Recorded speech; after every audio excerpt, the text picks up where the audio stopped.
Hello and welcome back. On the last episode of Quantum Suicide, we won our matches against the opposing team, Team B, and unfortunately that means Kakashi is the one who drew the short straw, and it's time to find out what his execution will be. Well, in the forms of being cooked, but not much to recap on, but time to find out. Everyone marched solemnly out of the dining hall towards the kitchen, which was close by. It wasn't even a few minutes that passed before we arrived.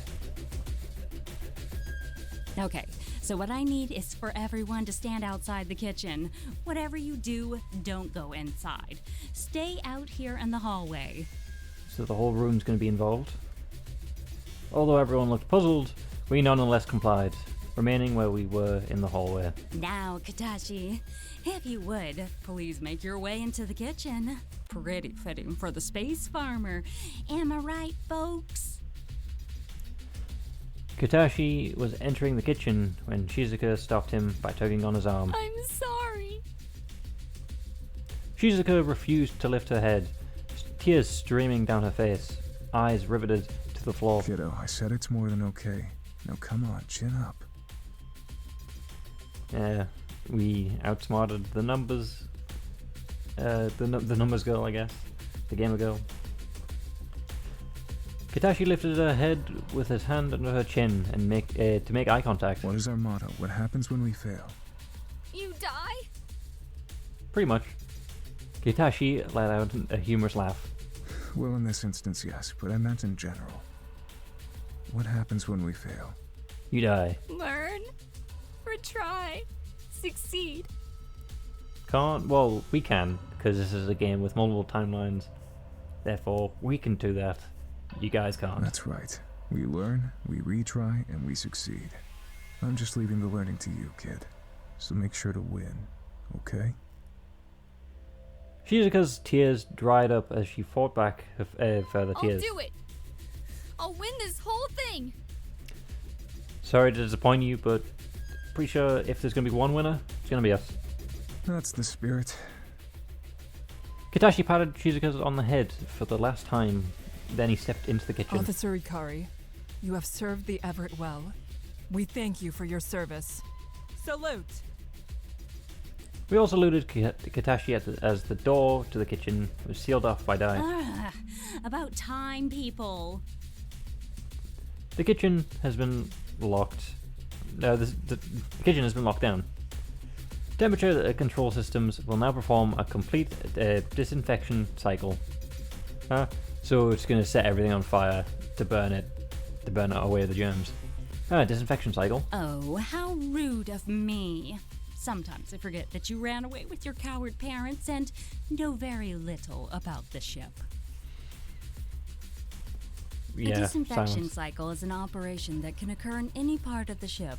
It isolates a part of the ship and heats it up, using the temperature control system to kill any live viruses and bacteria. I mean, it's not necessarily going to melt, but he's definitely going to fall apart. Why would the ship even be able to do that? Why? Why? Isn't that obvious?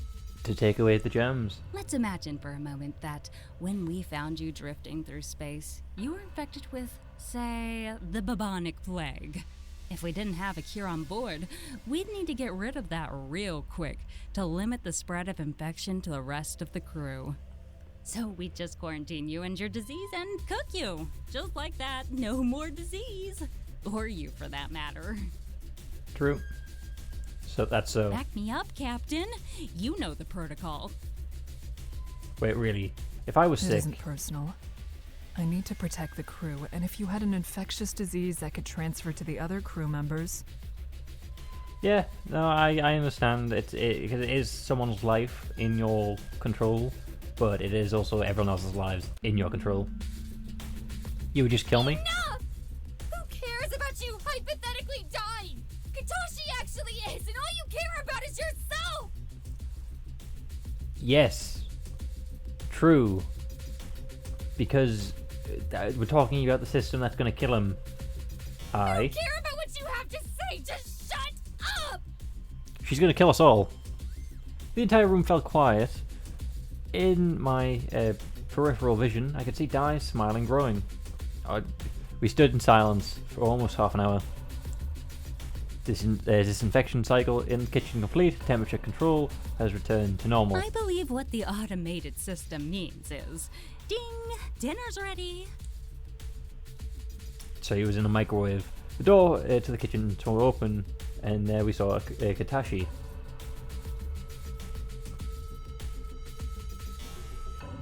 Okay, nice underwear, man. It's more underwear than Yoshiki. He attempted to lower his body temperature by removing his clothes down to his shorts. It hadn't worked. Naturally, Dai wouldn't let it work. But it definitely looks like at least part of his abdomen is swollen. I don't think that's muscle. But yeah. His slightly charred skin was a crispy brown colour. I mean, wasn't he? No, he wasn't. I had already seen a human cook once before. He wasn't any easier the second time. If I ever saw another it again, it would be too soon. To everyone's surprise, there was an apple in his mouth that had been washed, that had weathered the cooking a bit better than he did. Okay, cool. Did it fall off the branch? What branch?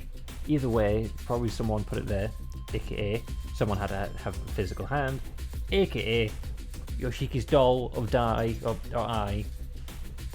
Was he trying to have one last treat before he died? No. Shizuka ran over, ran in as soon as the door opened, immediately removing the apple from his mouth, trying to close his eyes, which wouldn't close. Too soon after death, that's why. Someone help me! He shouldn't just be left in here! I wish I could, but you know, I'm made of light and all. Then where's the doll? Dai shrugged, a sly smile on her lips.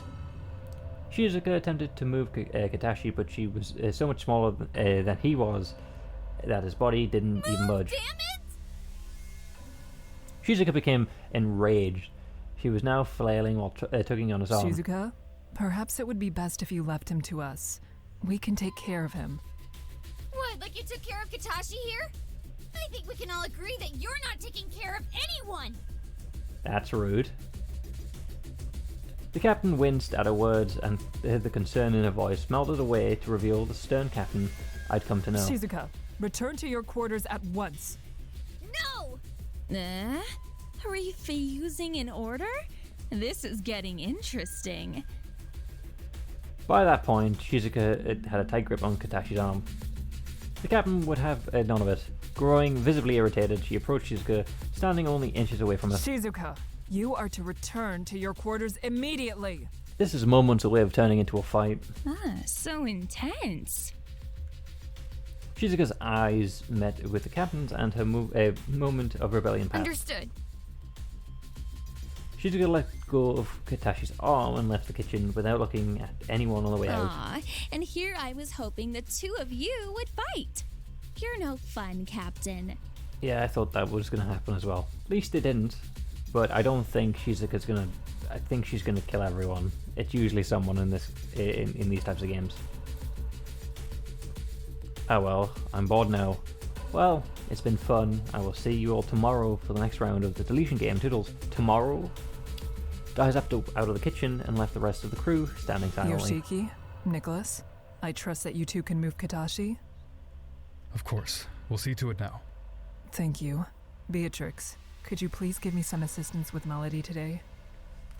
And that leaves us alone with Shizuka, I guess. Beatrix says yes. Thank you. Everyone is dismissed. Feel free to do as you please for the remainder of the day. I will be in my quarters if anyone needs me. The captain left with Melody in tow, and I shortly followed suit. Chapter 3. Should we check the flowchart? Let's check the flowchart. Vladimir's death.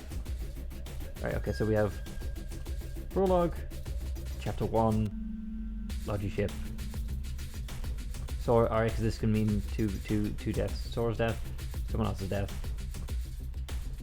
Vladimi's death, Kitashi's death. Okay, and so we're on this timeline, which can either end here or have 3 outcomes here. Okay, and cool. Friday morning had come. It felt like I had been lying for a lifetime staring at the ceiling, but there was no escaping it. Blood was on my hands this time, and it wasn't coming off. Kitashi's death was my fault. Don't let Shizuka find out, otherwise she'll kill you. I couldn't shake the image of Shizuka holding onto Kitashi's sleeve, her eyes glassy and full of tears. We hadn't really become friends since they'd been here, but... Really, Sailor? Got a secret you aren't sharing with me? Nope, not the main menu. Where do I go to the... There's no... Is it this one? What? Oh, this is auto. I was stalled, but Beatrix somehow... it was somehow in my room, standing at the end of my bed. Beatrix, how, when, Lost for words, I see. I have that effect on men.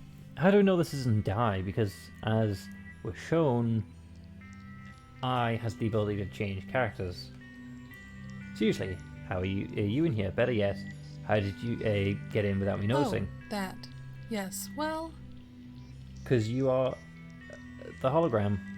Beatrix stood up and just stared at me, her face not moving an inch until she suddenly spoke So again. why is it your fault? You didn't answer my I question. asked my question first. It's only fair. Beatrix replied flippantly, as if it should be common practice. I begrudgingly agreed with her.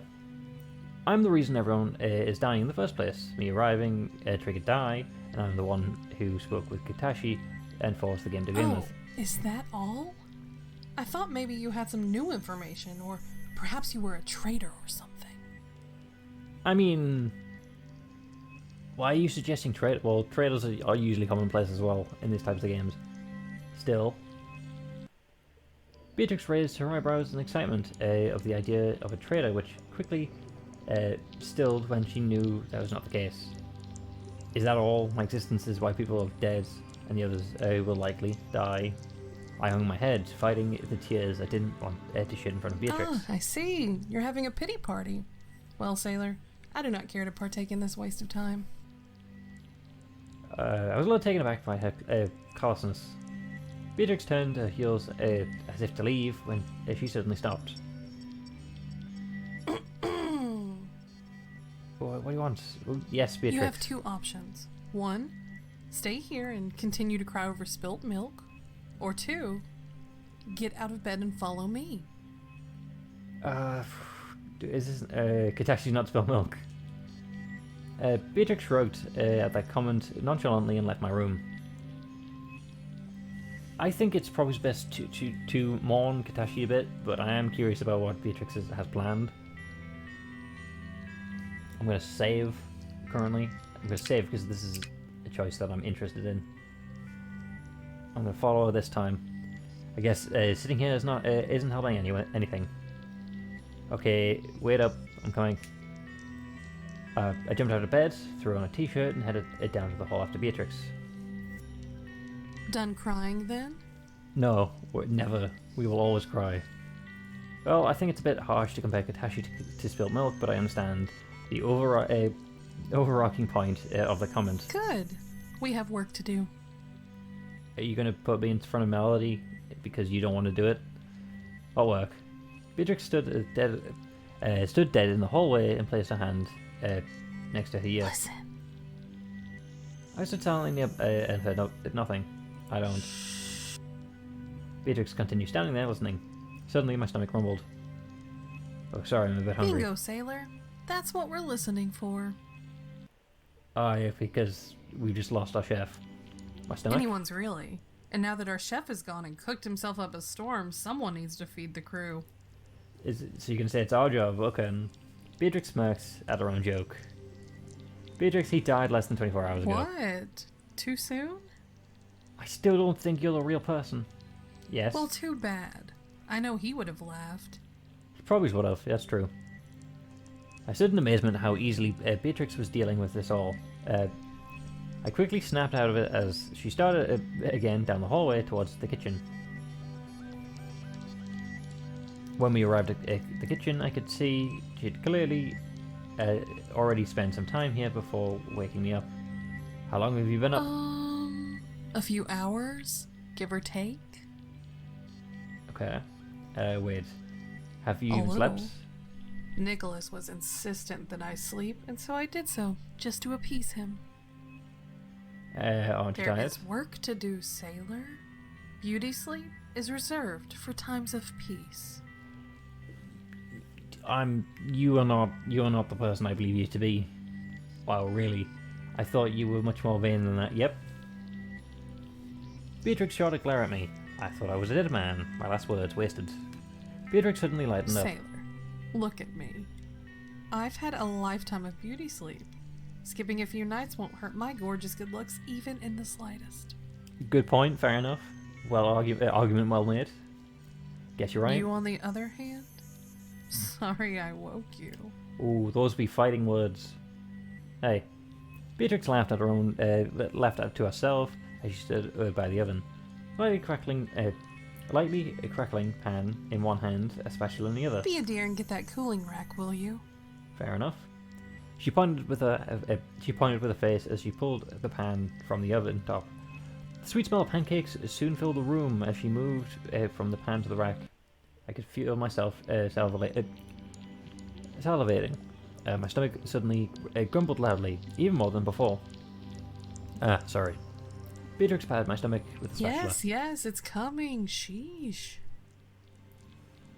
Should I go wake the No. others?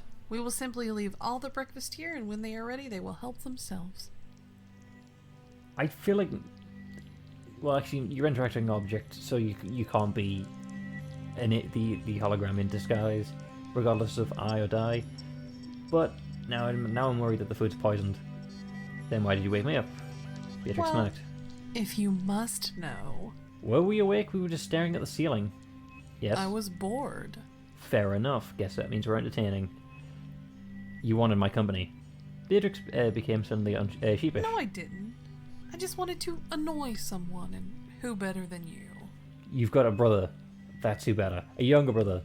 That's who better. Shut up You're and eat your cheeky. pancakes. I looked at the pancakes being thrusted in my chest. I thought about arguing, but a second look at them changed my mind. Yes, ma'am. Beatrix looked pleased as I delved into the pancakes, which were amazing. I didn't know I wanted them until now. Suddenly, the room felt extremely tense. And where are mine, Trixie? Suddenly Di appeared before Beatrix and Well, I. Di, it was a surprise, but A surprise? I love surprises. What is it? Tell me. Beatrix sighed. it's not a surprise if I tell you. She poisoned them. But, you were gonna? But, I'm not going to anymore. Beatrix mocked Di openly. Di's demeanor changed to that of someone who just had their dreams If crushed. only I hadn't interrupted you. You would have told me. Well, lesson learned. Now maybe, in the future, you will be more polite. Who are these people? These are not who they're... This is not their core characters. They're both plotting something. Obviously, Di's plotting the next game of the Deletion Game. Di stopped and thought for a moment. Unfortunately, I am not programmed for politeness. So, your options are tell me now or I kill you. Fine, I'll tell you. I would honestly, I think I'm stupid enough to say, then I'll die with the secret and you won't know, and then she'll just say, okay, and then I would die. Di leaned in intensely towards Your Beatrix. pancakes Yes? are in hell, waiting for you. Nice and toasty. Di smiled intensely. Hell? Oh, silly Trixie. Huh? I understand your sentiment, but if heaven and hell exist as you humans understand it, I would not reside in hell upon my death. Because your argument is that you've done nothing wrong. What? Why not? Well, one, I am not human, nor a creation of any god. My parents are humans, and just quietly, they are pretty poor at parenting. I mean, plural parents, so, because you're also made by the captain's mother, so you're technically the captain's sibling, as well as also I sibling, so is I also technically the captain's sibling? 2, I am programmed by humans, so if my directives are evil, then it would be the humans who created me that would face the consequences of your god or gods. Well, that's like saying, say, if an army soldier did something bad. I didn't do anything bad. I was just commanded to do that. And finally, and my favorite one, You're going to say that it doesn't exist. what I'm doing, as distasteful as it may seem to some, is actually for the greater good. In the human Christian faith, God killed humans many times for the greater good. I think we'd actually get along quite well. Okay. Well, at least she's including that it does exist. Fair enough. But she also has a point. Di smiled wildly at Beatrix. You think you're a god? No, that's just silly. I am, however, in the definitive sense, your god. I mean, true. I am the greater power that controls and determines your life. And as your god, I command you to come to the dining hall for the next round of the Deletion Game's rules explanation. Hooray! I will tell you what I told my own supposable god. You can get... Di disappeared, as if not even acknowledging that Beatrix was talking to her.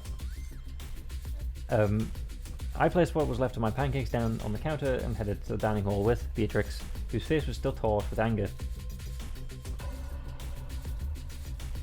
I arrived at the dining hall once again to see faces, each looking as if they'd been handed a death sentence, with simply awaiting their executioner. I shuffled my way through the back, where I took a seat and prepared myself for the over-the-top showboating that Di was likely to bring once again. Hello, hello! Hello. Can I get a hallelujah? Not from me, maybe from Yoshiki. Halle! Thought so. The captain swiftly slapped Yoshiki across the back of the head and rolled her eyes as she shook her hand in disbelief of his stupidity. I mean, it was predictable. Ouchie! I'm sorry, man. You kind of walked into that one. Aw, Captain! You are such a spoil sport! Get. Everyone just seems to want to say specifically 2 words to Di. Di quickly talked over the captain before she could finish. Get on with it, Jinx! Everyone heard me. We said the same thing. That means, Capitan, you can't talk till someone says your name.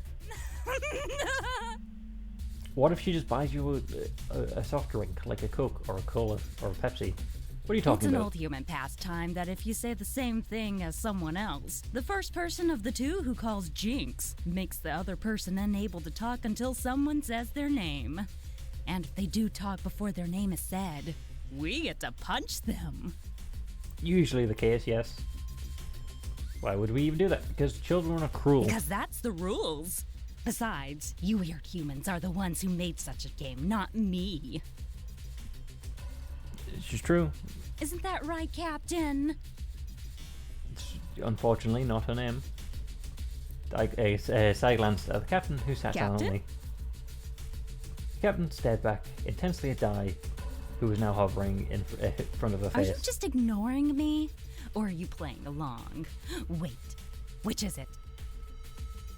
Di was starting to become irritated because she honestly didn't How know. could she tell you if she was doing either without breaking her silence? Di was lost for her words as she contemplated what Nicholas has just said. She yeah, fair enough. Points to the captain. Very well. let's move on to this week's explanation of the deletion game. Or should I say, this Sunday's. So we've got a day. What do you mean Sunday? Don't we get like a week between them? Apparently not. Well, you normally do, but you broke the rules last time, so now I've changed the scheduling. So we get one each day. But that's not fair! Neither is being 5 foot nothing with a bad haircut, but I don't hear you complaining about that. Ooh, shots fired. Shizuka's face turned scarlet red before she turned her face away from Dai, pouting. Her head hung low.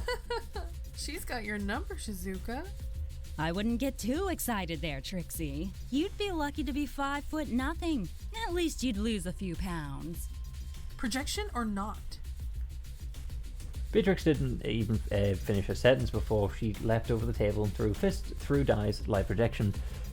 Dai laughing hysterically as Nicholas grabbed onto Beatrix and pulling her back down onto from the table. Trixie, you are too easy to play with. Beatrix, calm yourself. Beatrix shrugged Nicholas's hand off and mocked him. Beatrix, calm yourself. Captain, It's really gonna go Captain Beatrix is mocking me. It's really, they've turned into their children selves again. The captain looked over at Nicholas and shrugged as if wiping her hand off of Beatrix's actions. really? Ha! Daubing on me didn't work this time, eh, brother? Besides, she just saw what happened and didn't say a word. Kimiko, please. There we go, said the name. Captain smiled playfully and said, You will address me as Captain. Beatrix continued to laugh at her But brother. thank you. Huh? OMG, she was playing along. What has happened? As soon as one of the fun people dies, then people start having fun. In the future, Beatrix, when you throw your punches, be sure to land them. At least they're taking it positively. Beatrix rolled over her eyes at the captain as Dai was hopping on the spot, smiling giddily. Explanation, please, Dai. Captain, I was wrong about you. You can't be fun. Welcome to the next round of the deletion game. Vampire children. Okay, this one's got an interesting name. Interesting name. Exactly, yeah. Thank you, Shizuka. I made it myself. Now to business. To defeat the Huns. Okay, vampire children. There's 7 of us, so... Vampire children is played over 3 rounds. One person will be randomly assigned the role of the vampire. The other 6 will be humans. So it's a game of like Mafia.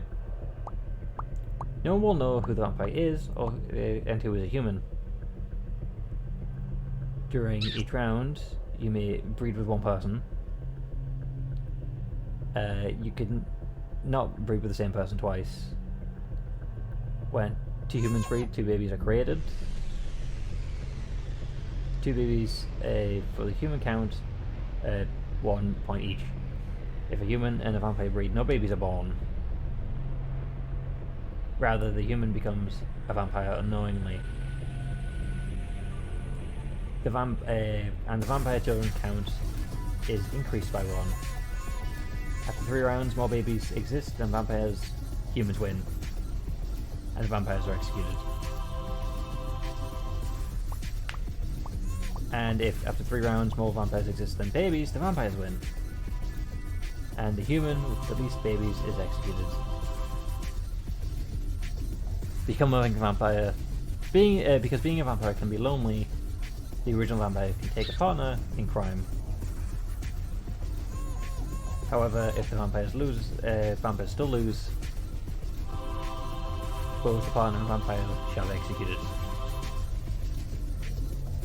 So, who do you trust with your life? Yoshiki, regardless if he's vampire or not. Because we're going to work together and most likely save everyone, die together, or kill everyone. Well, we can't kill everyone, can we? Unless we're the humans. Vampire we can't do the same Children is character twice. played over 3 cycles.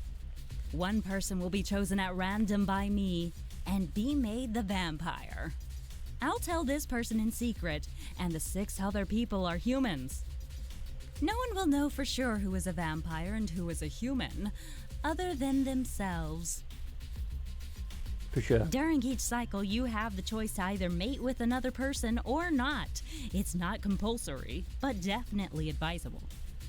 Yep. However, you can't mate with the same person twice, even during different cycles. Where's the fun in that, right? Every time 2 humans mate, 2 children are born.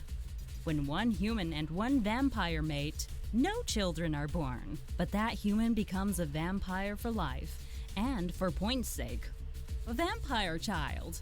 If 2 vampires mate, nothing happens except a good time. Okay. Only the original vampire will know that they're a vampire. Humans who unknowingly mate with a vampire won't know until the end of the game. After each cycle, I will announce the total count, human babies produced, and new vampires. After 3 cycles, the human and vampire children counts will be tallied. If there are more vampire children than humans, the human that created the fewest human babies will be executed. I mean, at least that way there's only 1 person who dies. If more human babies exist, the starting vampire will be executed. Now, 1 versus 6 can seem lonely, so here's my offer to the soon-to-be vampire. The vampire can choose a Bonnie to their Clyde. This person will knowingly and willingly become a vampire in the first round, and will win and lose alongside the vampire. If the vampire wins, so do they, and so they are spared from death. But if the vampire loses, so does that person, and we have a double execution. Yeah, I don't mind that. If we are the vampire, I'm choosing Yoshiki because I mean, it's gonna be sad if he dies with us, but he's probably someone I would choose to die with. Be careful though, your Bonnie and Clyde dreams may be short-lived, and your partner might out you as the vampire. So, tell others at your own risk. Yeah, the twins would definitely be a vampire thing if both of them would be the vampire. I will notify you of your human or vampire status sometime before the game begins on Sunday morning. This is my favorite game to date. Because it's us actively doubting each other, I guess. Any questions? Need me to repeat? And with that, I think I'll call it there. Thank you for stopping by, and hopefully you had fun. And hopefully I can see you on the next one. For that, goodbye.